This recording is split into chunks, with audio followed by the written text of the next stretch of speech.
When I arrived at the scene, things still seemed a bit chaotic. The tow truck and ambulance was there, but the cops were outside the area and not allowing either into it. It was my lucky day, so far, as I went up to an officer to go in. He must have been a rookie. He said, "Stop. This area is off limits." I said, "Not to me it isn't." And I flashed him my press credentials.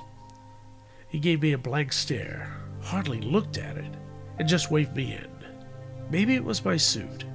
Altogether, there were about 40 pedestrians milling about, being guided back and forth to different groups by some ominous men, all dressed in dark suits, some with earpieces talking into their wrists.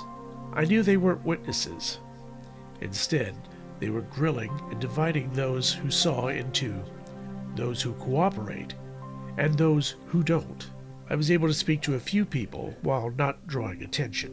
They described a basic accident. The truck slammed into the car hard. They were surprised the occupant was able to walk away from it. But that is where things get strange. Like I was telling that detective, he got out of the car, holding his head, and then it looked like he put on a Halloween mask. Yeah, some Godzilla mask or something. So he looked around for a second, and then he just took off across the intersection and ran through the crowd. Strangest thing, he should have been real banged up. The detective said they think the guy might have robbed a bank or something, so he's trying to hide his looks. A couple of others seemed to say the same thing, almost word for word, which made me suspicious they'd been convinced that was what they saw. It didn't make sense. Wearing a mask? And that car is badly wrecked. Walking would have been hard enough.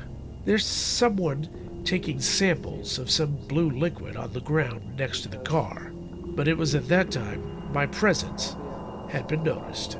I'd been surrounded by 3 feds, who promptly moved me off to the side of the road. "ID, now," one said.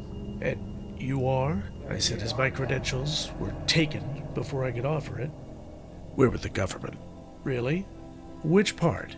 "We asked the questions," ended the discussion as one turned around with my ID and mumbled something into his sleeve.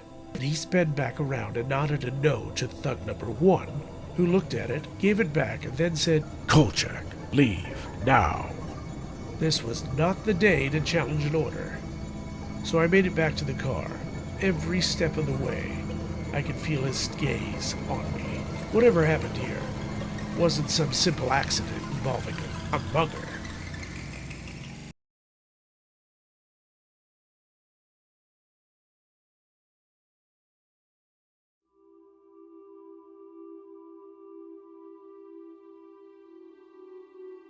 So, what did you two find out about it?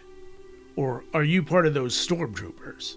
Mulder said, "No, we're still trying to ascertain which agencies were involved at the scene. We were otherwise engaged, and by the time we arrived, they had cleared out. We're not always informed of active investigations beyond the FBI's jurisdiction." I said, "Oh, so even you get the short end of the stick sometimes." The expression he got told me it happens more than sometimes. The redhead chimed in. "We are still gathering details on the accident.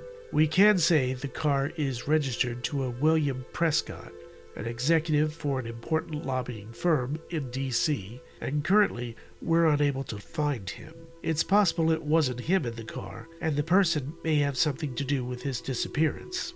It may be the same person you encountered based on your description, although it seems unlikely." "I know what I saw, Mr. Kolchak. While we have reports of someone with a mask, no one has reported seeing a nearly 6-foot-tall lizard person running around in the city. Only you." Suddenly, the good cop, bad cop switched sides. "Scully, it is possible that it could have some defense mechanism, evolved like a chameleon to blend into its background, making it very difficult to notice or identify.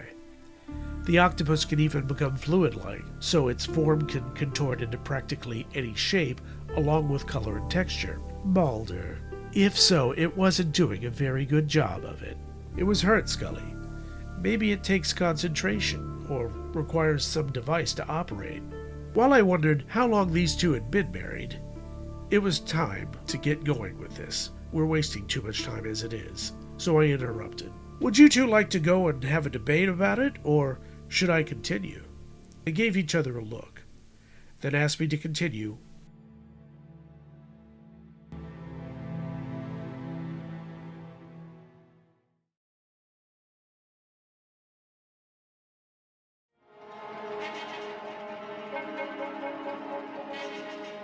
So I drove around for about an hour, looking for anything that might have given me a clue.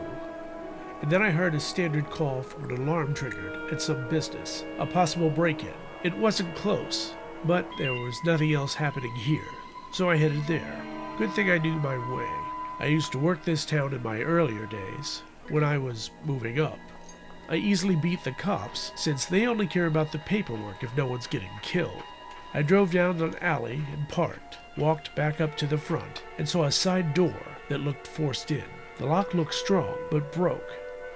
And since it was already open, I made my way in case someone needed help. It looked like some storage room for whatever business that it was, apparently closed. Some stuff was in disarray, but it could just be messy. I walked around, room to room, not finding anything that looked out of place, but I was hearing movement, like I was playing a game of hide and seek with someone. After about 5 minutes, I wasn't getting any closer, so I started making my way back. Either they found another way to get out, or they'd be leaving the same way. What I found me. At the door I entered in, once again were the men in black.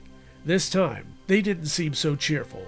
One took each arm against my protesting and pulled me out of the building into the alley to see a dark sedan. Exiting were 2 more men wearing black, although one had a much finer fashion sense with it. That was the one who addressed me.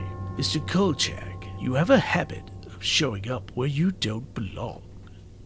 That's very unhealthy. Why are you here? I tried to sound unfazed, cracked a smile, and said, I was thinking of buying a new hat. He smiled, like a tiger before he has his meal. These gentlemen will walk you back to your car, and if you remember or ever see my face again, you'll have nothing left to hang your hat on.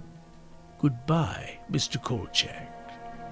The 2 heavies walked me down the alley, while I'm thinking they just may kill me anyway if I give them any trouble, which got complicated, as I noticed something different.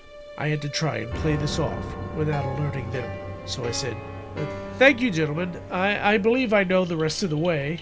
I was 10 feet away from my car. They stood there and let me continue on my own, but I may be jumping from the frying pan into the fire. See, it's a real warm day here in D.C., and unless it's raining, or I have stuff in the car, my top is always down. But it isn't right now. My gut is telling me someone is hiding in my car.